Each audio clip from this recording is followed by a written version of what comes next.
Halo kawan pajak semuanya, selamat datang di Pojangga, podcast pajak Pesanggerahan, sebuah platform terbaru yang dihadirkan oleh KPP Pratama Jakarta Pesanggerahan sebagai wadah kegelisahan yang timbul di antara kawan pajak semuanya. Sebelumnya kita mau kenalan dulu nih, saya Haris Wildan Abdul Hakim, penyuluh pajak di KPP Pratama Jakarta Pesanggerahan, biasa dipanggil Haris ya, rekan-rekan pajak semuanya. Nah, pada sore hari ini kita kedatangan narasumber yang sangat luar biasa, yaitu Mbak Sakinaini atau biasa dipanggil Mbak Pipit. Halo Mbak Pipit. Halo Mas Haris dan kawan pajak semua. Selamat sore Mbak, sehat ya Mbak ya? Alhamdulillah sehat Mas Haris. Alhamdulillah. Nah, pada sore hari ini kita bakalan diskusi nih teman-teman, masalah hak dan kewajiban perpajakan oleh wajib pajak ya. Jadi pada sore hari ini kita bakalan bahas kewajiban dulu nih ya. Jadi sebelum kita bahas yang senang-senangnya atau haknya, kita bahas dulu yang kewajibannya. Nah, boleh dijelaskan Mbak Pipit mengenai kewajiban perpajakan ini ada berapa? Terus kemudian yang pertama tuh apa sih? Baik Mas Haris, jadi selaku kita merupakan wajib pajak, kewajiban kita itu ada 4. Nah, garis besarnya yaitu yang pertama yaitu mendaftar, kemudian kita menghitung, kemudian setelah menghitung kemudian menyetorkannya, dan yang terakhir yaitu melaporkan pajaknya gitu Mas Haris. Baik, nah yang pertama berarti mendaftar Mbak ya. Mendaftar atau biasa kita sebut pendaftaran NPWP. Betul. Nah, nomor pokok wajib pajak. Nah, Mbak Pipit gini nih, biasanya diskusi masyarakat nih, seringkali ada percakapan, lu sana kalau mau leasing jangan lupa daftar NPWP dulu, bikin dulu biar nanti nggak ditolak leasingnya. Nah, itu apakah itu sebagai tujuan untuk mendaftarkan NPWP atau bukan ya? Atau sebenarnya ada tujuan lain untuk pendaftaran NPWP? Boleh dijelaskan Mbak Pipit? Betul-betul Mas Haris. Jadi memang kebanyakan nih wajib pajak itu tuh untuk hak dan kewajiban dari pemilik dari kartu NPWP ini memang banyak yang kurang mengerti gitu istilahnya. Jadi ketika sudah punya kartu NPWP ya sudah gitu. Jadi istilahnya cuma buat menuhin di dompet saja gitu Mas Haris.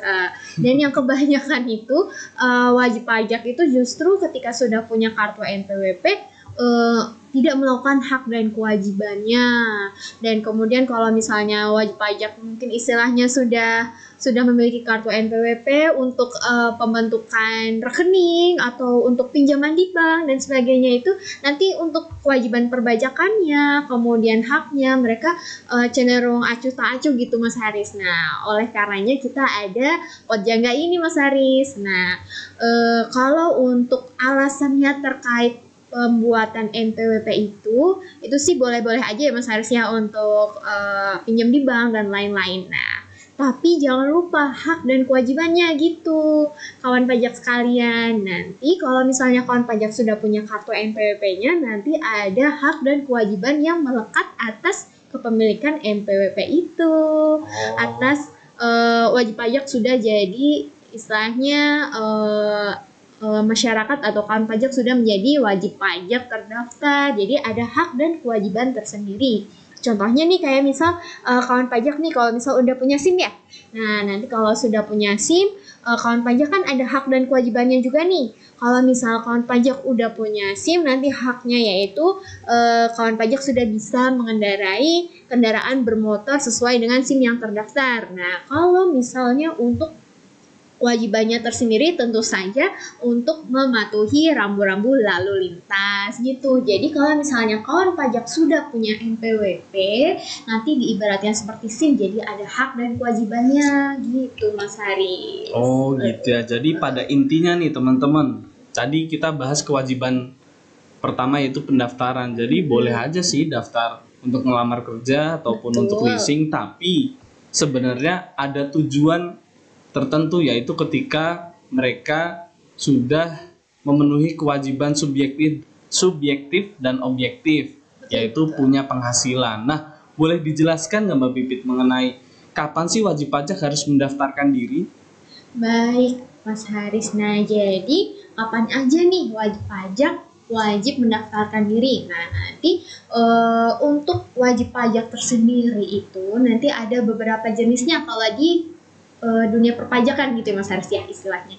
Nah, nanti ada untuk pekerja bebas atau usahawan. Nah, ini contohnya kalau pekerjaan bebas atau usahawan di dunia perpajakan itu mungkin kalau untuk usahawan tentu saja yang melakukan jual beli, kemudian istilahnya usaha ya, memiliki usaha. Nah, kalau itu usahawan. Nah, nanti kalau pekerjaan bebas adalah orang-orang yang memiliki keahlian khusus, contohnya seperti dokter, notaris, dan banyak lainnya gitu. Nah, nanti itu namanya usahawan atau pekerjaan bebas. Nah, kapan nih wajib mendaftarkan NPWP-nya? Nah, kapan tuh? Jadi maksimal 1 bulan setelah usaha dijalankan. Nah, beda lagi kalau misal karyawan swasta atau bukan usahawan atau bukan pekerjaan bebas. Nah, ini maksimal yaitu saat paling lambat yaitu akhir bulan berikutnya setelah nanti penghasilan dalam 1 tahun atau tahun berjalan nanti melebihi penghasilan tidak kena pajak. Kemudian ada juga badan. Badan ini contohnya seperti CV, kemudian ada mungkin koperasi, PT, dan sebagainya. Nah, ini maksimal yaitu paling lambat 1 bulan setelah saat pendirian dari badan tersebut. Nah, gimana nih cara daftarnya? Nah, kalau sekarang daftarnya bisa ke irek.pajak.go.id. Nanti kawan pajak kalau udah registrasi di situ nanti sudah langsung otomatis mendapatkan kartu NPWP gitu, Mas Haris. Oke, jadi pada intinya berarti kurang lebih ada 3 klasifikasi nih. Ada yang pegawai, ada usaha dan pekerja bebas, kemudian ada badan yaitu PT, CV, dan bentuk badan lainnya ya. Betul. Jadi kalau misalkan tadi menurut penjelasan Mbak Pipin nih teman-teman, jadi kalau nanti ada kerabat atau saudara, teman sekolah, teman kuliah, teman kerja yang sudah punya penghasilan tapi belum punya NPWP, dihimbau untuk datang ke KPP terdekatnya dulu, ditanyakan ya nanti gimana sih cara buat NPWP dan sebagainya. Walaupun tadi udah dijelaskan juga bisa lewat irek.pajak.go.id. Jadi teman-teman nggak perlu ke KPP, apalagi di masa pandemi kayak gini ya. Nah, untuk kewajiban kedua nih apa nih Mbak Pipin? Boleh dijelaskan Mbak? Baik, jadi kalau kawan pajak sudah mendaftarkan, jadi kawan pajak nanti kewajiban selanjutnya yaitu menghitung pajak. Nah, kalau untuk di perpajakan tersendiri, kalau untuk kawan pajak itu adalah tugasnya menghitung pajaknya. Berapa nih pajak kita nih dalam 1 tahun itu atau per bulan itu berapa? Nah, sistem dari penghitungan pajaknya yaitu self assessment. Jadi kawan pajak nanti yang menentukan sendiri. Kemudian yang menentukan pajaknya apa? Kemudian masuk ke PPN atau PPH atau pajak yang mana? Kemudian tarifnya berapa dan sebagainya. Nah, nanti kawan pajak menghitung sendiri pajaknya gitu Mas Hari. Oke, jadi setelah mendaftar kan sudah dapat NPWP nih. Betul. Berarti ya Mbak Pipit ya. Nah, jangan lupa untuk langsung belajar cara menghitungnya Mbak Pipit ya. Betul. Cara menghitung pajak, ada pajak penghasilan, ada PPN, dan ada jenis lainnya ya. Nanti itu di pembahasan lainnya kawan-kawan semuanya. Jadi intinya teman-teman, wajib pajak itu menghitung pajaknya secara self assessment pribadi. Jadi teman-teman harus belajar secara baik nih, jangan sampai hitungannya salah gitu. Nanti kalau hitungannya salah berarti kan yang dihitung nanti untuk selanjutnya berarti sudah salah ya. Nanti ada mekanisme lain tuh, nanti bakalan dijelasin sama Mbak Pipit. Nah, kewajiban yang ketiga apa itu Mbak Pipit setelah menghitung? Nah, kalau sudah menghitung, tentunya nanti kawan pajak tinggal menyetorkan pajaknya ke negara. Nah, caranya gimana? Tentunya caranya yang pertama yaitu membuat ID billing. Nah, ID billing ini merupakan angka unik. Nah, angka unik yang nanti bisa diinput oleh bank, kantor pos, atau jasa penyedia lainnya yang kita bisa menyetorkan pajak di situ gitu. Nah, nanti kalau misal sudah membuat ID billing, nanti kawan pajak bisa menyetorkan, bisa ke bank, bisa ke kantor pos, bisa nanti transfer melalui bank, atau bisa menggunakan jasa seperti jasa perpajakan. Kemudian bisa juga mungkin ada kawan pajak yang biasa pakai online shop. Nah, nanti bisa Tokopedia atau Bukalapak dan sebagainya gitu. Nah, untuk pembayaran dari pajak ini sebelumnya kan membuat ID billing. Nah, untuk membuat ID billing, pembuatan ID billing ini bisa menggunakan mekanisme dari kita buat secara manual. Maksud saya bisa membuat melalui aplikasi M-Pajak. Nanti untuk pengguna Android atau iOS sudah tersedia ya di situ. Nanti bisa mendownload sendiri, atau nanti kawan pajak bisa menggunakan sse.pajak.go.id. Bisa juga kalau misal kawan pajak nanti bisa menghubungi kantor administrasi terdekat. Nah, nanti untuk menanyakan atau bisa meminta tolong untuk dibuatkan billing ke kantor pajak terdekat gitu istilahnya gitu Mas Haris. Kalau sudah dapat ID billing, nanti tinggal membayarkan di kantor pos, di bank, atau bisa transfer, atau nanti bisa menggunakan online shop gitu istilahnya. Sudah mudah gitu cara pembayaran pajaknya gitu Mas Haris. Baik, jadi mengenai pembayaran nih Mbak Pipit yang saya biasa temukan nih di masyarakat ya. Iya. Ada segmen-segmen masyarakat tertentu menyatakan bahwa wah, jangan-jangan pembayaran pajak nih diambil oleh orang pajak. Nah, menurut penjelasan Mbak Pipit tentu itu tidak benar ya kawan-kawan semua, karena ID billing yang dijelaskan oleh Mbak Pipit tadi itu langsung masuk ke rekening kas umum negara. Jadi tidak ada sepeser pun yang diambil oleh pegawai pajak ya. Jadi membayar itu di platform yang sudah ditunjuk oleh Direktorat Jenderal Pajak. Nah, pegawai pajak tugasnya mengadministrasikan. Gitu ya teman-teman ya. Betul. Boleh Mbak Pipit dilanjut ke kewajiban perpajakan yang terakhir nih. Apa tuh? Nah, jadi kewajiban pajak perpajakan dari kawan pajak sekalian yang terakhir setelah menyetorkannya ke kantor, ke negara maksud saya, ke negara. Nah, nanti kawan pajak bisa melaporkan SPT tahunannya. Nah, untuk SPT tahunan tersendiri ini nanti dilakukan 1 tahun sekali.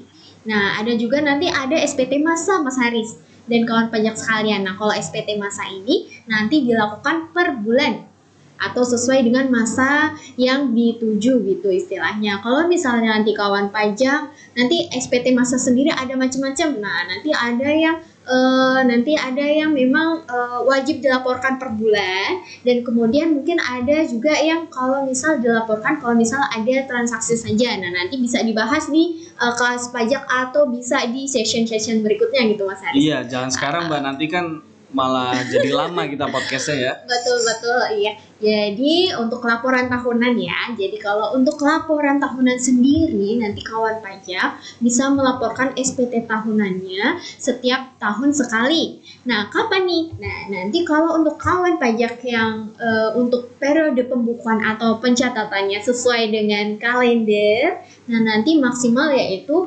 bulan Maret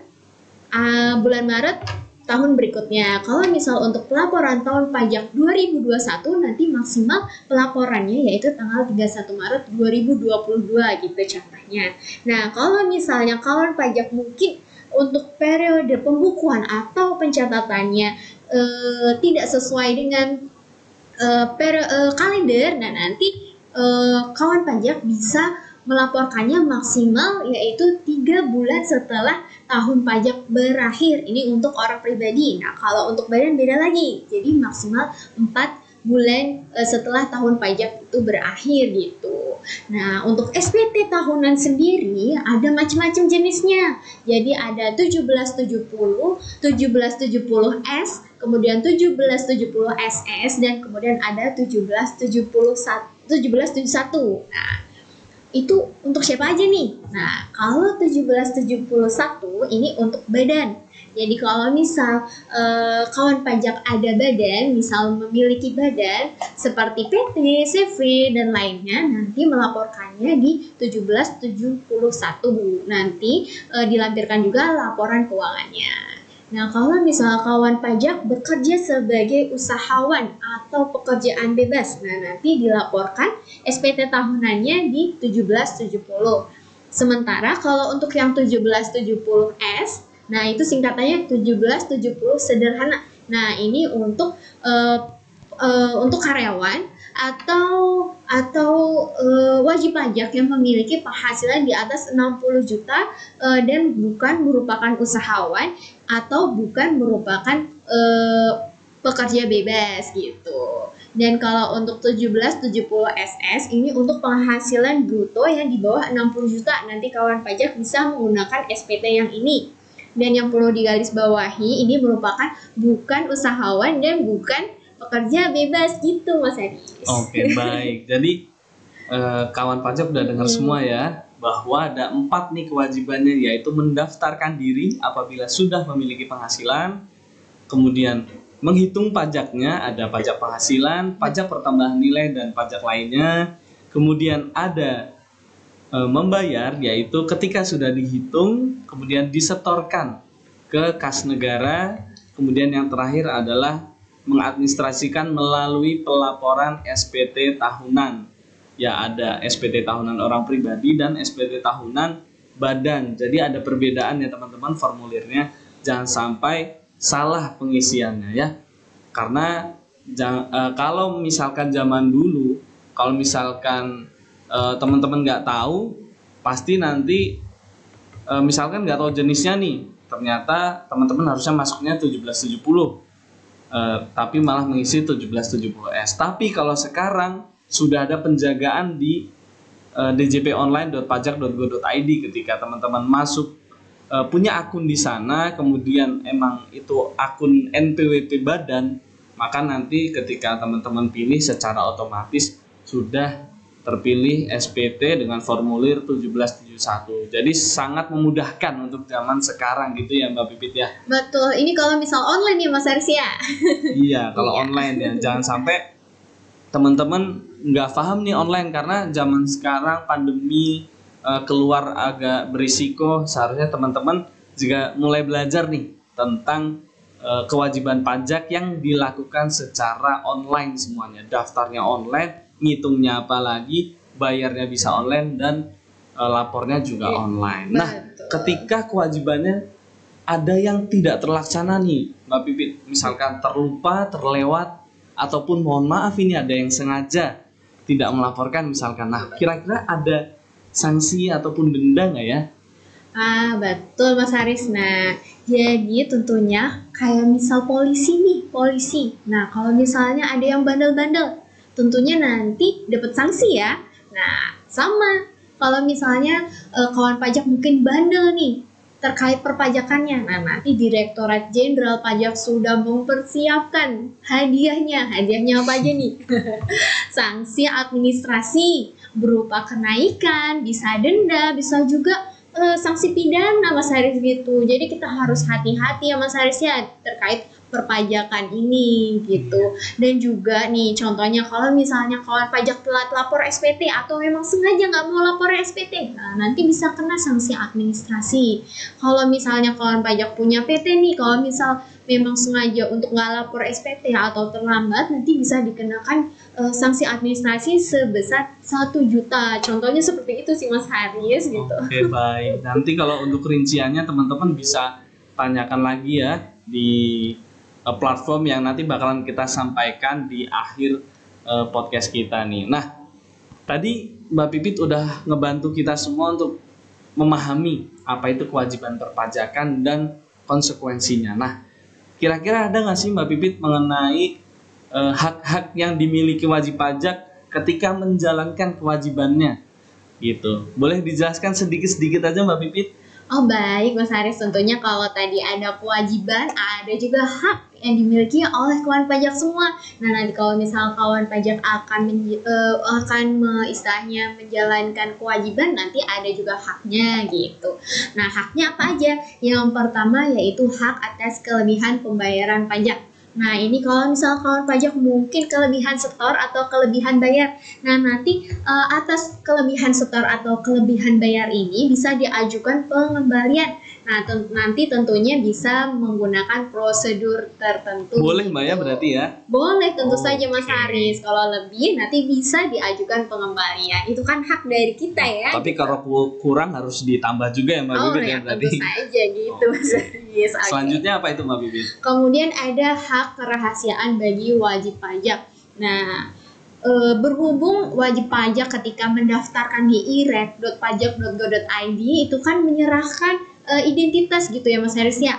Ada nomor handphone, ada NIK, ada email dan sebagainya. Nah, ini juga dijaga oleh Direktorat Jenderal Pajak dan ini nggak dijual belikan gitu istilahnya. Jadi kan kadang mungkin ada kebocoran data. Nah, kalau di Direktorat Jenderal Pajak nggak ada kebocoran data. Jadi rahasia wajib pajak itu terjamin gitu, Mas Haris. Ya, selama memang itu untuk kepentingan pribadi dan memang data pribadi, maka kita tidak akan sebarkan ya Mbak Bibit ya. Betul, Mas Haris. Kemudian ada juga hak untuk pengangsuran atau penundaan pembayaran. Nah, nanti kalau misal kawan pajak mungkin kesulitan likuiditas, nanti kawan pajak bisa menggunakan hak ini, tentunya dengan prosedur gitu. Ya, S dan K ya Mbak ya, syarat dan ketentuan berlaku. Iya betul. Nah kemudian ada juga hak untuk penundaan pelaporan SPT tahunan. Nah nanti dalam hal mungkin kawan pajak belum selesai terkait pencatatan dari laporan keuangannya. Nah nanti kawan pajak bisa menggunakan hak ini gitu. Apalagi keadaan kahar Mbak ya, misalkan ada bencana dan sebagainya, mungkin bisa mengajukan penundaan pelaporan ya Mbak ya. Berarti. Iya betul. Jadi nanti Direktorat Jenderal Pajak juga membuka hak dari wajib pajak kalau misalnya memang dalam force majeure nanti bisa mengajukan atau bisa menggunakan hak ini gitu. Kemudian ada juga hak untuk pengurangan PPh pasal 25 ini untuk usahawan atau pekerjaan bebas atau nanti untuk badan yang memang kalau kesulitan likuiditas seperti yang tadi sudah dijelaskan, nah nanti bisa mengajukan pengurangan ini gitu. Ada juga nanti ada hak untuk pembebasan pajak.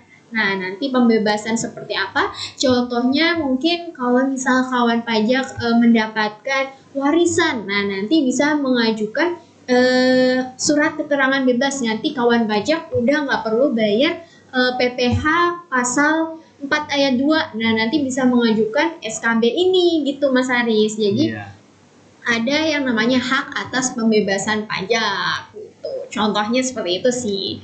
Nah, kemudian ada juga hak untuk mendapatkan pajak ditanggung pemerintah.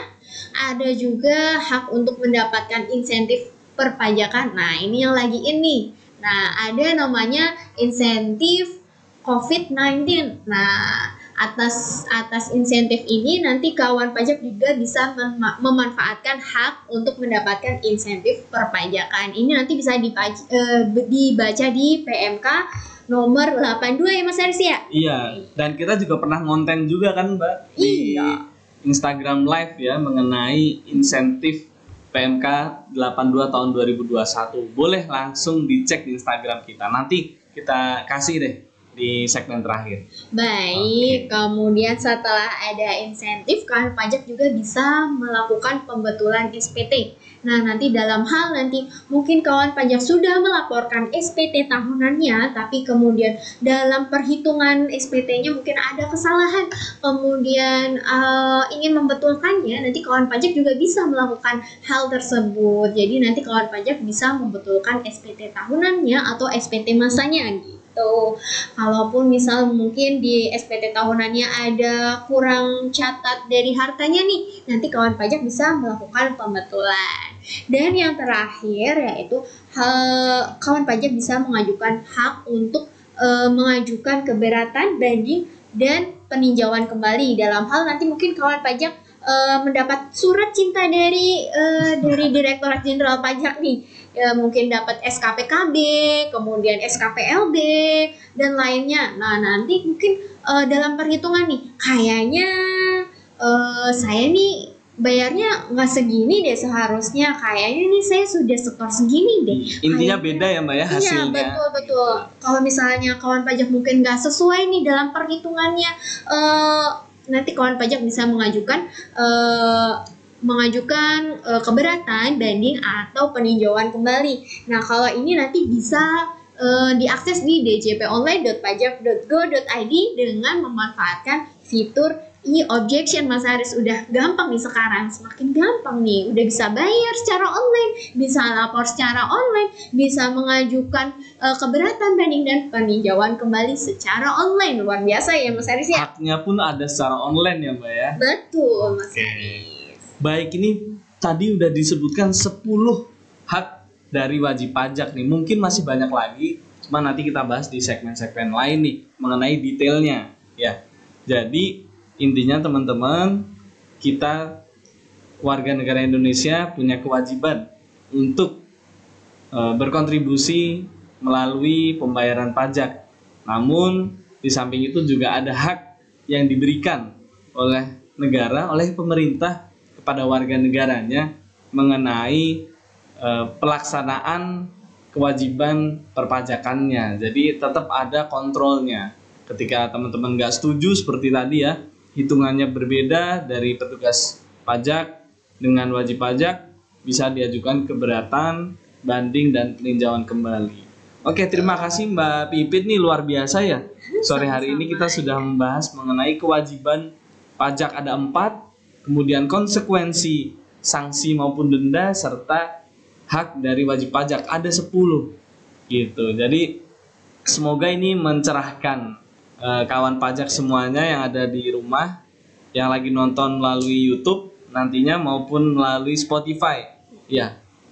Teman-teman yang lagi macet-macetan di daerah Jakarta Selatan, jangan lupa untuk ikuti terus di Podjangga, podcast pajak pesanggerahan. Bisa diakses di Spotify untuk audio, kemudian audio visual ada di channel kita di YouTube di KPP Pratama Jakarta Pesanggerahan. Oke, jangan lupa nanti follow Instagram, kemudian Facebook, Twitter yang ada di layar kaca teman-teman semua ya. Jadi di-subscribe untuk dapat informasi dan kelas-kelas yang bakalan kita adain untuk kewajiban perpajakan ya. Mas Haris, kalau yang dari Spotify ini di mana nih nanti kita bisa follow-nya? Di akun mana ya? nih? Di akun Podjangga ya, benar ya Mbak ya? Oh benar. Oke. Kemudian kalau Instagramnya di Pajak PSG. Oke, gitu. baik. Terima kasih Mbak Pipit sudah gabung di acara Podjangga, podcast pajak pesanggerahan. Untuk teman-teman tetap jaga kesehatan dan patuhi protokol kesehatan, dan jangan lupa untuk tersenyum. Sampai jumpa di episode selanjutnya. Assalamualaikum warahmatullahi wabarakatuh. Oke.